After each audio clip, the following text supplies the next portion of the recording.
Hi everyone, welcome to my channel. ये मेरा एक नया चैनल है जिस पे मैं पीसेस के लिए एक सीरीज़ स्टार्ट करने जा रही हूँ, जिसमें मैं प्रीलिम्स में आने वाले सभी सब्जेक्ट्स के शॉर्ट नोट्स को के वीडियो बनाकर इस यूट्यूब चैनल पर अपलोड करूँगी, जिससे आप सब इसके थ्रू बहुत ही अच्छे से अपना रिवीजन कर सकते हैं। और मैं ये यकीन के साथ कह सकती हूँ कि आपके मैक्सिमम क्वेश्चंस इसी मेरे शॉर्ट नोट्स से मिल जाएंगे। इसमें मैंने अपने अपने नोट्स के साथ साथ घटना चक्र और साथ ही साथ लूसेंट को भी ऐड किया हुआ है। इस सीरीज़ में मैं सबसे पहले एंशिएंट हिस्ट्री को स्टार्ट करने जा रही हूँ। और ऐसा नहीं है कि मैं सिर्फ एंशिएंट हिस्ट्री स्टार्ट करूँगी, मैं डेली 2-3 वीडियो अपलोड करूँगी और अलग अलग सब्जेक्ट्स की, जिसके थ्रू आप कम समय में बहुत ही इफ़ेक्टिव स्टडी कर सकते हैं और एक साथ कई सब्जेक्ट को तैयार कर सकते हैं। अभी हमारे प्रीलिम्स के लिए काफ़ी टाइम है, चाहे आप बीपीएससी की तैयारी कर रहे हों या यूपीपीसीएस की तैयारी कर रहे हों, ये नोट सबके लिए इफ़ेक्टिव होगा। तो चलिए अपने एंशिएंट हिस्ट्री के सीरीज़ को हम स्टार्ट करते हैं। और सबसे पहले एंशिएंट हिस्ट्री पढ़ते समय हमारा जो पहला टॉपिक पड़ता है वो है पाषाण काल। तो पाषाण काल को 3 भाग में बांटा गया है: पूरा पाषाण काल, मध्य पाषाण काल और नवपाषाण काल।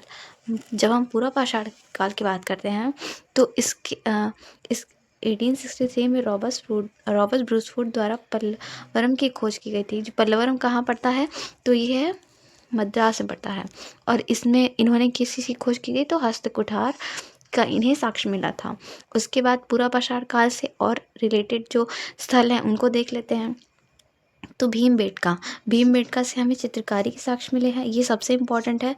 इसमें ऑलरेडी एमपीपीसीएस और यूपीपीसीएस से क्वेश्चन पूछा जा चुका है। और नर्मदा घाटी से हमें मानव अस्थि के साक्ष्य मिले हैं। यूपीपीसीएस में एक बार ये क्वेश्चन पूछा गया था कि सबसे पहले मानव के साक्ष्य किस नदी घाटी के किनारे मिले थे, तो उसका आंसर था नर्मदा घाटी के किनारे। तो ये इस बात का ध्यान रखिएगा आप लोग। उसके बाद हथनौरा एमपी होशंगाबाद जो में है, वहाँ से हाथी के साक्ष्य मिले हैं। और लोधा नाला जो कि प्रयागराज में है, बेलन घाटी के पास में, वहाँ से मातृ देवी की मूर्ति मिली है। ठीक है, तो अब हम आते हैं मध्य पाषाण काल में। मध्य पाषाण काल में भी भीमबेटका से हमें चित्रकारी के साक्ष्य मिलते हैं। भीमबेटका की खोज जो है वो वीएस वाकड़कर ने की थी। आप ये देख सकते हैं कि मैंने इसे बाद में ऐड किया हुआ है, तो ये मैंने घटना चक्र से ऐड किया हुआ है।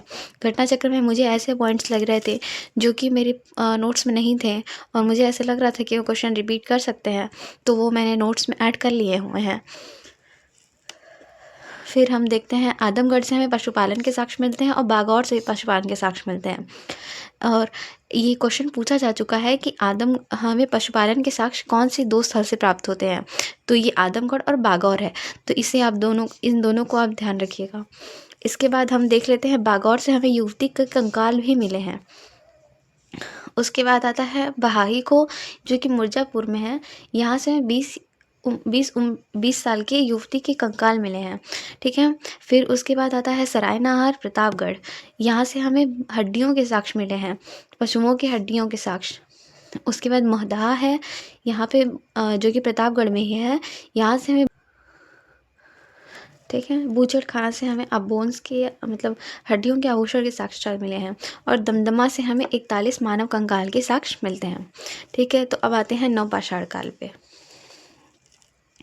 तो नवपाषाण काल की जब हम बात करते हैं तो यहाँ पे लिंगसुबूर कर्नाटक ये इम्पॉर्टेंट स्थल है।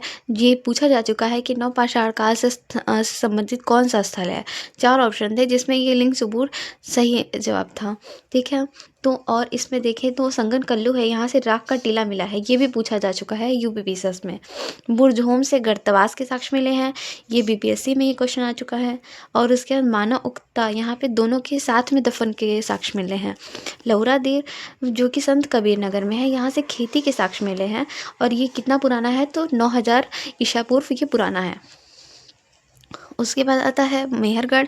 मेहरगढ़ में मेहरगढ़ जो कि बलूचिस्तान में है, यहाँ से कृषि के साक्ष्य मिले हैं। और ये 7000 ईसा पूर्व पुराना है। और यहाँ से मेहरगढ़ से हमें पाषाण संस्कृति से हड़प्पा तक के अवशेष की प्राप्ति हुई है। ठीक है, तो अब हम आते हैं कोल्डीवा, ये कि उत्तर प्रदेश में है। ये यहाँ पे कृषि के साक्ष्य मिले हैं, 4000 पुराना, जो कि 4000 ईसा पूर्व पुराना है। और यहाँ से जो चावल की प्राप्ति हुई है उसका जो प्रकार है वो क्या है, तो ओराइजा सताइवा, ये भी क्वेश्चन पूछा जा चुका है। और इसके बाद मैंने कुछ इम्पॉर्टेंट पॉइंट्स ऐड किए हैं, ये मैंने घटना चक्र से ही ऐड किए हैं। तो इसमें हम देख लेते हैं पहले कि लिखा है थॉमसन ने त्रियुगीन विभाजन किया था। जो डेनमार्क में जो कोपेनहेगन संग्रहालय में जो हमें वस्तुएं प्राप्त हुई हैं, उसके आधार पर थॉमसन ने त्रियुगीन विभाजन को पूरा किया है। उसके बाद आता है ताम्र पाषाण काल को चारकोलिथिक युग और जोरवे संस्कृति भी कहते हैं। ये भी क्वेश्चन पूछा जा चुका है। जैसा कि मैंने कहा, मैंने घटना चक्र से ही ऐड किया है, तो ऑब्वियस सी बात है ये पूछा जा ही चुका होगा। उसके बाद है नवदा टोली, जो कि एमपी में है। यहाँ से इसका उत्खनन किसने किया था? तो ये एच.डी. संकलिया ने किया था। और उसके बाद आते हैं हम राष्ट्रीय मानव संग्रहालय या फिर इंदिरा गांधी मानव संग्रहालय। ये कहाँ है? तो भोपाल में है। याद रखिएगा कि ये दोनों नाम से पूछा जा चुका है। ये राष्ट्रीय मानव संग्रहालय से भी पूछा जा चुका है और इंदिरा गांधी मानव संग्रहालय से भी के नाम से भी। और जो संस्कृति मंत्रालय है उसके अंदर ही ये भारतीय पुरातत्व सर्वेक्षण आता है। ये ऐसे पूछा गया था कि भारतीय पुरातत्व सर्वेक्षण भारत सरकार के किस मंत्रालय के अंतर्गत आता है? तो ये संस्कृति मंत्रालय के अंतर्गत आता है। उसके बाद ताम्र पाषाण काल के कुछ स्थल के नाम दिए गए थे, जैसे निवासा, दैमाबाद, चंदौली और इनाम गांव। यहाँ पे जो मृतकों के दफनाने के साक्ष्य मिले हैं और इन्हें उत्तर से दक्षिण की दिशा में दफनाया गया है। तो यहाँ पर हमारा जो पाषाण काल है वो पूरा होता है। इसके बाद आता है सिंधु घाटी सभ्यता, जो कि हम नेक्स्ट वीडियो में पढ़ेंगे। ठीक है, थैंक यू गाइस। आज के लिए इतना ही। नेक्स्ट वीडियो में मिलते हैं।